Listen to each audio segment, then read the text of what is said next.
സിനിമയുടെ തുടക്കത്തിൽ ഒരു ഓർഫണേജാണ് കാണിക്കുന്നത്. അവിടെ നമ്മുടെ ഹീറോ സന്തോഷത്തോടു കൂടി ജീവിക്കുന്നു. അവിടെ ഇടയ്ക്കിടയ്ക്ക് കുട്ടികളെ ദത്തെടുക്കാൻ ഓരോ പാരൻസ് വരുന്നു. അങ്ങനെ ഒരു നാൾ ഒരു കുട്ടിയെ ദത്തെടുക്കാൻ ഒരു പാരന്റ് വന്നു. അങ്ങനെ അവരെ നമ്മുടെ ഓർഫനേജിലെ മാനേജറാണ് കൂട്ടിക്കൊണ്ടു പോകുന്നത്. അന്നേരം നമ്മുടെ ഹീറോക്ക് ഒരു ഡൗട്ട് അടിക്കുന്നു. അവൻ അവരെ പിന്തുടരുന്നു. ശേഷം ആ കുട്ടിയെ ഒരു വലിയ മോൺസ്റ്റർക്ക് തിന്നാൻ കൊടുക്കുന്നു. അത് ആസ്വദിച്ച് കഴിക്കുന്നു. അന്നേരം നമ്മുടെ ഓർഫനേജിലെ എല്ലാ കുട്ടികളെയും ഇങ്ങനെയാവും ഇവർ ചെയ്യുന്നത്. എത്രയും പെട്ടെന്ന് ഇവിടുന്ന് രക്ഷപ്പെടണമെന്ന് നമ്മുടെ ഹീറോ പറയുന്നു. ഇത് ഒരു ഓർഫനേജ് അല്ല, മോൺസ്റ്റേഴ്സിൻ്റെ ഹ്യൂമൻ ബേബി ഫാമാണ്. അതായത് അവർക്ക് കഴിക്കാനുള്ള കുട്ടികളെ തയ്യാറാക്കുന്ന ഒരു ഫാം. ഈ ഓർഫനേജിലെ എല്ലാ കുട്ടികളെയും രക്ഷിക്കണമെന്ന് നമ്മുടെ ഹീറോയിനോട് പറയുന്നു. അവരെല്ലാം രക്ഷപ്പെട്ടോ അതോ അവരെയും മോൺസ്റ്റർ കഴിച്ചോ എന്നൊക്കെ ത്രില്ലടിപ്പിച്ച് പറഞ്ഞ മൂവിയാണ് the promise neverland. Welcome to Mallu translator. നമ്മുടെ വീഡിയോ ഇഷ്ടമായാൽ ലൈക്ക് അടിക്കുക. എന്തെങ്കിലും പോരായ്മകളുണ്ടെങ്കിൽ കമൻറ്റ് ചെയ്യുക. സിനിമയുടെ തുടക്കത്തിൽ നമ്മുടെ ഹീറോയിൻ യാമയെ കാണിക്കുന്നു. അവൾ മോർണിംഗ് എണീറ്റ് ഉച്ചത്തിൽ എല്ലാവരെയും വിളിച്ചെണീപ്പിക്കുന്നു. ക്ലാസ്സിൽ പോകാൻ ടൈമായി എന്ന് പറയുന്നു. അന്നേരം എല്ലാ കുട്ടികളും ഒരുങ്ങി വരുന്നു. ഈ ഓർഫനേജിൽ എല്ലാവരും കുട്ടികളാണ്. 3 പേർ മാത്രമാണ് മുതിർന്ന കുട്ടികൾ. നമ്മുടെ ഹീറോയും അവരുടെ ഫ്രണ്ടും, ശേഷം അവരെല്ലാം നോക്കുന്ന ആ അമ്മയും. ശേഷം അവർക്ക് ക്ലാസ് തുടങ്ങി. ക്ലാസ്സിലെ കുട്ടികൾക്ക് എടുക്കുന്നത് വലിയ വലിയ ഇക്വേഷൻസ് ആണ്. അത് നമ്മുടെ ഹീറോയിൻ സിമ്പിളായി സോൾവ് ചെയ്യുന്നു. കൂട്ടത്തിൽ ഏറ്റവും ബുദ്ധിയുള്ളത് അവൾക്കാണ്. ഇതിന് കാരണം കുറച്ച് കഴിയുമ്പോൾ നിങ്ങൾക്ക് മനസ്സിലാകും. ആ ആശ്രമത്തിൽ കുറേ റൂൾസ് ഉണ്ട്. എവിടെ വേണമെങ്കിലും കളിക്കാം, ബട്ട് അവിടെയുള്ള ആ ഗേറ്റിന് പുറത്ത് കടക്കാൻ പാടില്ല. ഈ ആശ്രമത്തിൽ ഇടയ്ക്കിടയ്ക്കായി ഓരോ കുട്ടികളെ ദത്തെടുക്കാൻ ആളുകൾ വരും. അന്നും അതുപോലെ ഒരു കുട്ടിയെ ദത്തെടുക്കാൻ ആളുകൾ വന്നു. എല്ലാവരും സ്നേഹത്തോടെയും സങ്കടത്തോടെയും അവളെ യാത്ര അയക്കുന്നു. അവനും എല്ലാവരോടും യാത്ര പറഞ്ഞ് ആ മാനേജറുടെ കൂടെ പോകുന്നു. അതും ഒരാളില്ലാത്ത ബിൽഡിങ്ങിലേക്ക് കൊണ്ടുപോകുന്നു. അന്നേരം നമ്മുടെ ഹീറോയിന് ആ കുട്ടിയുടെ ടോയ് അവിടെ കാണുന്നു. അന്നേരം അവർ പറയുന്നു അത് അവൻ്റെ ഫേവറേറ്റ് ടോയ് ആണെന്ന്. അവരുടെ ഫ്രണ്ടും പറയുന്നു അവർ ദൂരെയൊന്നും പോയി കാണാൻ ചാൻസ് ഇല്ല, വേഗം കൊണ്ടുകൊടുക്കുമെന്ന്. അന്നേരം അവരെല്ലാം ആ ബിൽഡിങ്ങിലേക്ക് പോകുന്നു. അവരും ആ വീട്ടിൽ ഒരു ജീപ്പ് മാത്രമാണ് കണ്ടത്. അതിൽ നേരത്തെ കൊണ്ടുപോയ കുട്ടിയെ കൊന്നിട്ടിരിക്കുന്നു. അന്നേരം ഒരു സൗണ്ട് കേട്ട് അവർ ജീപ്പിനടിയിൽ ഒളിച്ചിരിക്കുന്നു. അന്നേരം 2 മോൺസ്റ്റേഴ്സ് വരുന്നു. അവർ ആ കുട്ടിയെ കണ്ടതും വായിൽ വെള്ളം ഊറുന്നു. എന്നാലും മനുഷ്യൻ്റെ ടേസ്റ്റ് വേറെയാണെന്ന് ആ മോൺസ്റ്റർ പറയുന്നു. ശേഷം ആ കുട്ടിയെ എടുക്കുന്നു. അത് കണ്ട് പേടിച്ച് നമ്മുടെ ഹീറോയും ആ ജീപ്പിനടിയിൽ ഒളിച്ചിരിക്കുന്നു. അന്നേരം അവരുടെ രൂപം അവരുടെ മുന്നിൽ വരുന്നു. നമ്മുടെ ഓർഫനേജിലെ മാനേജറാവും അത്. അവളോട് മോൺസ്റ്റർ പറയുന്നു ഇതൊന്നും പോരാ, വേറെയും കുട്ടികൾ വേണമെന്ന്. അന്നേരം മോൺസ്റ്റർ മനുഷ്യൻ്റെ സ്മെൽ കിട്ടുന്നു. അദ്ദേഹം താഴെ ജീപ്പിനടിയിൽ നോക്കുമ്പോൾ നമ്മുടെ ഹീറോയിനും അവിടെ നിന്ന് രക്ഷപ്പെട്ട് കാണും. അവർ ഓടി ആശ്രമത്തിലേക്ക് എത്തുന്നു. അന്നേരം അവരുടെ ഫ്രണ്ട് ടോയ് കൊടുത്തോ എന്ന് ചോദിക്കുമ്പോൾ അവർ പറയുന്നു അവർ പോയി. പിറ്റേ ദിവസം അവരോടുള്ള മാനേജറുടെ പെരുമാറ്റം കണ്ട് അവർ ഞെട്ടിപ്പോകുന്നു. എന്തൊരു സ്നേഹം! അവർ അതുപോലെ തിരിച്ചും അഭിനയിക്കുന്നു.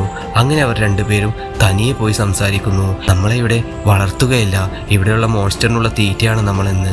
ഈ മതിൽ കടന്നാൽ നമുക്ക് രക്ഷപ്പെടാമെന്ന് പറഞ്ഞ് ഓടിപ്പോയി നോക്കുമ്പോൾ അവിടെ വലിയൊരു മതിൽ കണ്ട് അവരാകെ ഞെട്ടിപ്പോകുന്നു. ഇത് നമ്മളെങ്ങനെ മറികടക്കുമെന്ന് ആലോചിക്കുമ്പോൾ ആ ആശ്രമത്തിൽ നിന്ന് ഒരു ബെൽ നോയ്സ് കേൾക്കുന്നു. അവർ ഓടിപ്പോയി എന്താണെന്ന് നോക്കുമ്പോൾ ഒരു കുട്ടിയെ കാണാനില്ല. എന്നാൽ പിന്നീട് നടന്നത് വിചിത്രമായ കാര്യമായിരുന്നു. ആ മാനേജർ വന്ന് അവരുടെ കയ്യിലെ കോമ്പസ് നോക്കി നേരെ കാട്ടിലേക്ക് പോയി. ശേഷം കുട്ടിയെ കണ്ടെത്തി തിരിച്ചു വരുന്നു. അന്നേരം ഹീറോക്ക് മനസ്സിലാവുന്നു അവരുടെ കയ്യിലുള്ളത് കോമ്പസ് അല്ല, ഒരു ട്രാക്കറാണ്. ശേഷം നമ്മുടെ ഹീറോയിൻ ആ മോൺസ്റ്റർ പിടിച്ച കുട്ടി വരച്ച ചിത്രം നോക്കി നിൽക്കുമ്പോൾ ആ മാനേജർ വന്ന് പറയുന്നു എന്താ ഇത്ര വിഷമം, നീ ഇന്നലെ പുറത്തെങ്ങാനും പോയോ എന്ന് ചോദിക്കുന്നു. അന്നേരം അവളും ഇല്ല എന്ന് പറയുന്നു. അങ്ങനെ ആ കാട്ടിൽ മതിലെടുത്ത് ചാടാനുള്ള ഒരു കയർ റെഡിയാക്കുമ്പോൾ അവരുടെ ഫ്രണ്ട് വന്ന് പറയുന്നു നിങ്ങൾ എന്നിൽ നിന്നോ എന്തോ ഒളിക്കുന്നുണ്ടോ, കാര്യം പറയുന്നു. അവരും കാര്യങ്ങളെല്ലാം അവനോട് പറയുന്നു. അവനും അത് വിശ്വസിക്കുന്നു. അങ്ങനെ 3 പേരും പ്ലാനിങ് നടത്തുന്നു. എല്ലാ കുട്ടികളെയും രക്ഷപ്പെടുത്തണം എങ്കിൽ നമ്മുടെ എതിരാളി ആരാണെന്നും അവൻ്റെ ശക്തി എന്താണെന്ന് നമ്മൾ അറിയണം. അതിനുവേണ്ടി ലൈബ്രറിയിൽ പോയി നോക്കുന്നു. അവിടുന്ന് അവർക്ക് കിട്ടുന്ന വിവരങ്ങൾ എന്തെന്നാൽ ബുദ്ധിയുള്ള തലച്ചോർ ഭയങ്കര ടേസ്റ്റാകും. അതുകൊണ്ടാണ് മോൺസ്റ്റർ കുട്ടികളെ കഷ്ടപ്പെട്ട് പഠിപ്പിക്കുന്നത്. നമ്മുടെ ഹീറോയിനും എന്തുകൊണ്ടാണ് കൊണ്ടുപോകാത്തതെന്നാൽ 16 വയസ്സായാൽ ബുദ്ധി വളർച്ച കൂടും, അപ്പോൾ ഭയങ്കര ടേസ്റ്റാകും, അതിനുവേണ്ടി വെച്ചിരിക്കുകയാണ്. നേരെ നമ്മുടെ ഓർഫനേജിൽ പുതിയ മാനേജർ ചാർജ് എടുക്കുന്നു. അടുത്ത കുട്ടിയെ കൊണ്ടുപോകാൻ ആ മോൺസ്റ്ററിന് 40 ഡേയ്സ് ഉണ്ട്. അതിനുള്ളിൽ എല്ലാവരെയും രക്ഷപ്പെടുത്തണം. അതിനുവേണ്ടി അവർക്ക് ഓടാനും ചാടാനും ട്രെയിനിങ് കൊടുക്കണം. അതും നമ്മുടെ മാനേജർ അറിയാതെ. അന്നേരം നമ്മുടെ മാനേജർ പുതിയ മാനേജറോടായി പറയുന്നു, ആ വലിയ 3 കുട്ടികളും നമ്മുടെ രഹസ്യം മനസ്സിലാക്കിയിരിക്കുന്നു, അതുകൊണ്ട് അവരെ നീ നന്നായി നിരീക്ഷിക്കണമെന്ന്. അവർ ഒരിക്കലും രക്ഷപ്പെടാൻ പാടില്ല എന്നും പറയുന്നു.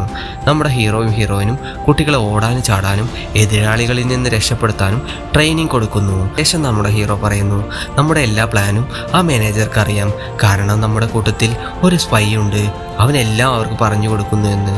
അതുകൊണ്ട് എനിക്കൊരാളെ ഡൗട്ടുണ്ട്, നമുക്ക് അവരെ പരീക്ഷിക്കാം എന്ന് പറയുന്നു. ശേഷം ഹീറോ 2 കുട്ടികളെ വിളിച്ച് കാര്യങ്ങൾ പറയുന്നു. ശേഷം ഹീറോയിനോടും ഫ്രണ്ടിനോടും പറയുന്നു, രക്ഷപ്പെടാനുള്ള കെയർ അവർക്ക് വ്യത്യസ്തമായ സ്ഥലങ്ങളാണ് ഞാൻ പറഞ്ഞു കൊടുത്തിരിക്കുന്നത്, ഏത് കെയറാണോ മിസ്സാവുന്നത് അയാളാണ് സ്പൈ എന്ന് പറയുന്നു. അടുത്ത ദിവസം ആ പയ്യൻ്റെ കട്ടിലിനടിയിലുള്ള കെയർ മിസ്സാവുന്നു. അന്നേരം നമ്മുടെ ഹീറോയിൻ വന്ന് പറയുന്നു, ആ പയ്യനാണ് സ്പൈ എന്ന്. നേരെ നമ്മുടെ ഹീറോ ഫ്രണ്ടിനെ ചൂണ്ടി പറയുന്നു, നീയാണ് സ്പൈ എന്ന്. അന്നേരം അവൻ അത് സമ്മതിക്കുന്നു. ശേഷം പറയുന്നു, എനിക്ക് ചെറുപ്പത്തിൽ ഇത് മനസ്സിലായി, ഞാൻ ആ മാനേജറോട് നേരിട്ട് പറഞ്ഞു, ഒരു ഡീലും വെച്ചു, ആരെങ്കിലും രക്ഷപ്പെടാൻ ശ്രമിച്ചാൽ ഞാൻ പറഞ്ഞു തരാം, ബട്ട് എന്നെ ആ മോൺസ്റ്റർക്ക് തിന്നാൻ കൊടുക്കാൻ പാടില്ല, എനിക്ക് പുറത്തുനിന്ന് കുറച്ച് സാധനങ്ങളും വേണമെന്ന്. അതാ മാനേജർ ഓക്കെ പറഞ്ഞ് സമ്മതിക്കുന്നു. അന്നേരം നമ്മുടെ ഹീറോയിന് ചോദിക്കുന്നു അത് എന്താണെന്ന്. അവൻ പറയുന്നു, നമ്മുടെ എല്ലാം ചെവിയിലുള്ള ആ ട്രാക്കിംഗ് ഡിവൈസ് എടുക്കാനുള്ള സാധനമാണ് എന്ന് പറയുന്നു. ശേഷം അവർ 3 പേരും ഒന്നായി രക്ഷപ്പെടാൻ തീരുമാനിക്കുന്നു. അങ്ങനെ ആ ചിപ്പ് എടുക്കാനുള്ള ഡിവൈസ് അവരെ കാണിക്കുന്നു. അന്നേരം പുതിയ മാനേജർ വന്ന് പറയുന്നു, നിങ്ങൾ രക്ഷപ്പെടാൻ നോക്കുകയാണെന്ന് എനിക്കറിയാം, ഞാനും നിങ്ങളെ കൂടെ കൂടാം, ഞാനും ഈ ആശ്രമത്തിൽ വളർന്ന ആളാണ്, എനിക്കും ഇവിടുന്ന് രക്ഷപ്പെടണമെന്ന്. അന്നേരം